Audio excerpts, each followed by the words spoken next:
Hola, soy yo, Vicky, otra vez. Sorry, I was just having some tea there. Hope you're all well. The lockdown's easing off a little bit, so hopefully won't be long before we can do conventional classes again, but I am still doing the Zoom classes, so all the details are in the description box if you want to do any Zoom classes in the meantime. But welcome to the tutorial.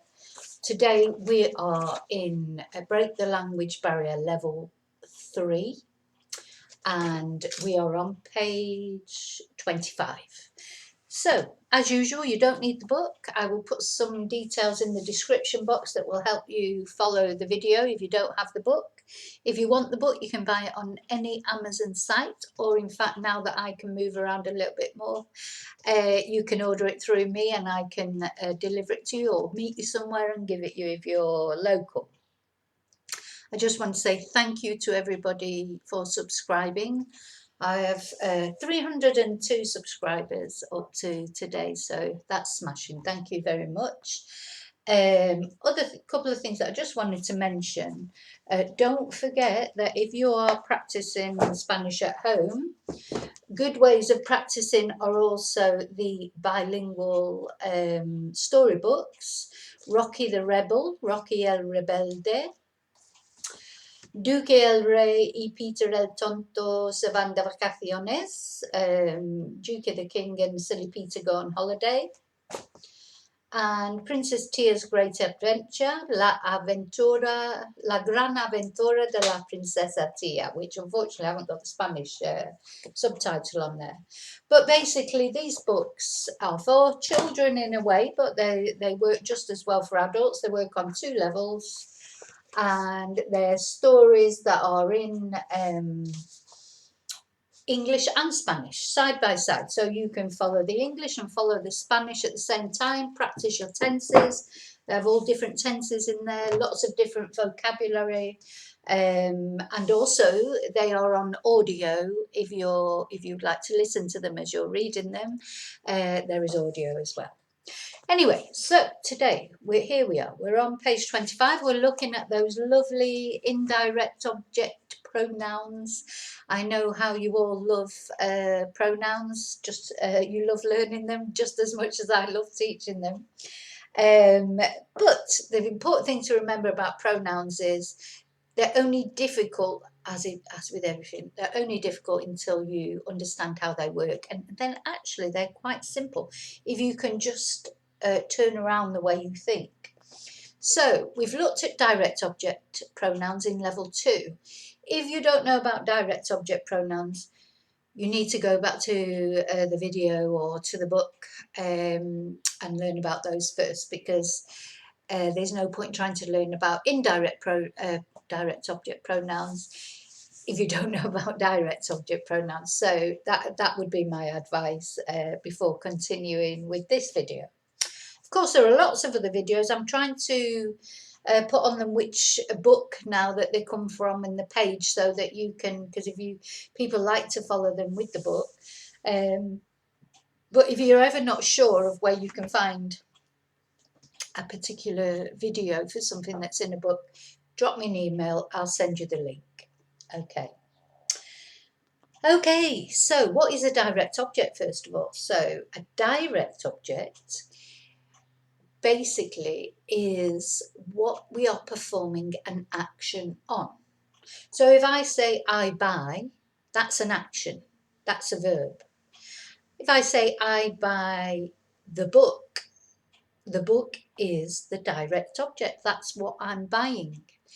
And a direct object pronoun is when I say I buy it. Because I've already mentioned the book, it's obvious I'm talking about a book. I don't want to keep repeating the word book.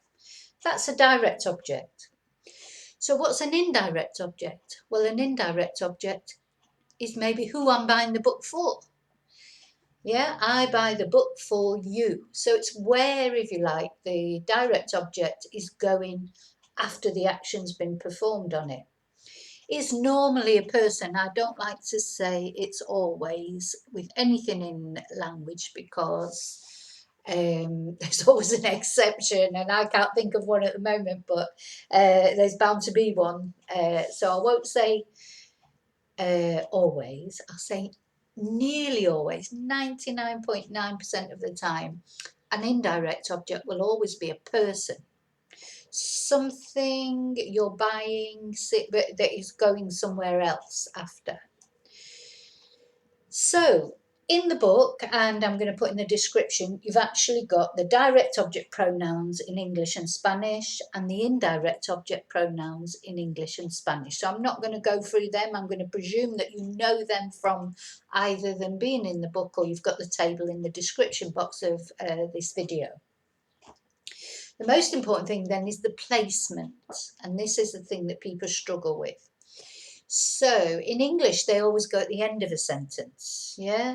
I buy it for you. In Spanish, you'll be saying, for you, it, I buy.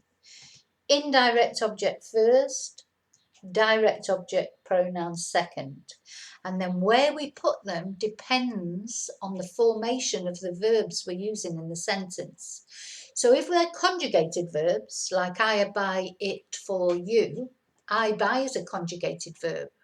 So you will say, te lo compro. For you, it, I buy. However, if you have an ing word, like buying, or if you have an infinitive, to buy. So for example, if I was saying, I am buying it for you, so then I can put it in front or at the end. So in other words, if it's an ing conjugation of a verb, you can say, te lo estoy escribiendo, because we've got the estoy as well, I am. So that's a conjugated verb, a normal conjugated verb. So it can go in front of that. Te lo estoy escribiendo. But because there's an ing formation of the verb as well, it can go on the end of that and it actually gets tagged onto the end. Estoy escribiendo te lo.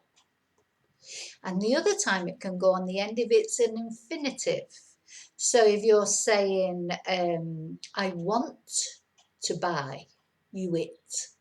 So you can say, quiero comprártelo. You can also say, te lo quiero comprar, because you've got the quiero, which is a conjugated verb. So again, you've got a choice of two. You can't put it in both places, it's one or the other. Okay, now the other tricky thing, if you like, about indirect object pronouns is if you have two le pronouns together, two pronouns that begin with L. Like, for example, if you were saying, I want to buy it for him. So that would be lo quiero comprar, or quiero comprarle lo. The le represents him, the lo represents it. Now you can't have two L pronouns together, so the first one becomes se.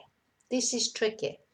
Se lo quiero comprar, or quiero comprárselo. Now that is tricky because when it's se, that could be him, her, them, you know, because any L pronoun would change to se, so it makes it a little bit trickier.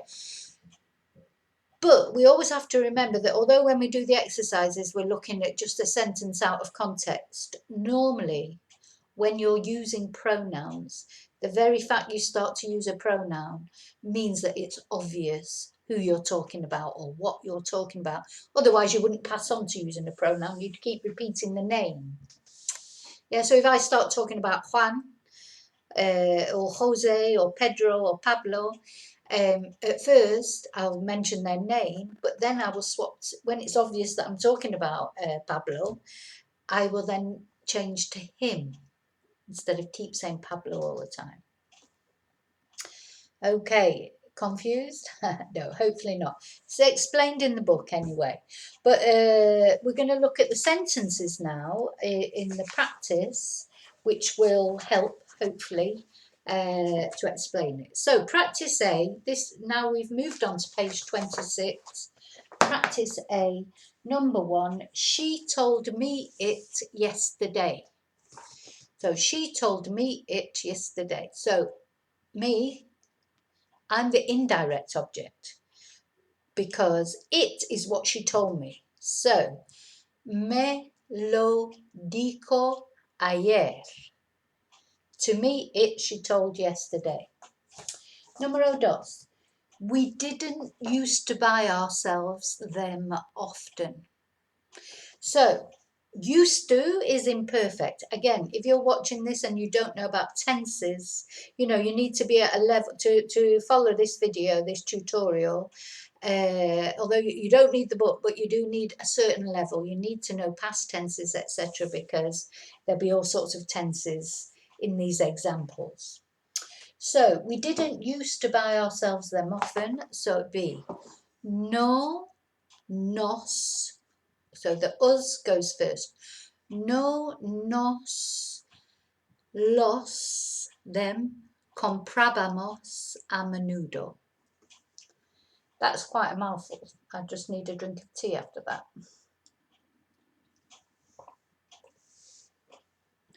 Número 3. They didn't send it to us. So they didn't send, that's the action. Preterite, send it is the direct object. It's what they didn't send. To us, the indirect object.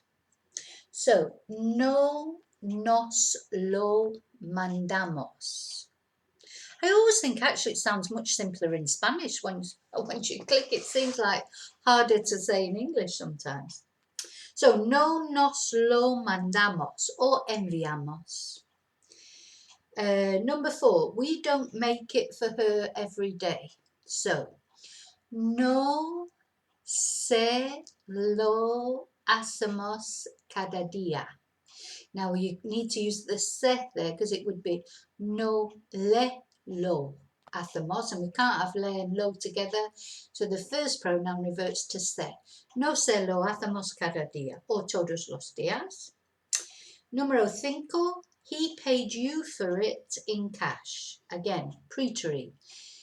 Te lo pago en efectivo. Número 6. She is going to send it to me tomorrow.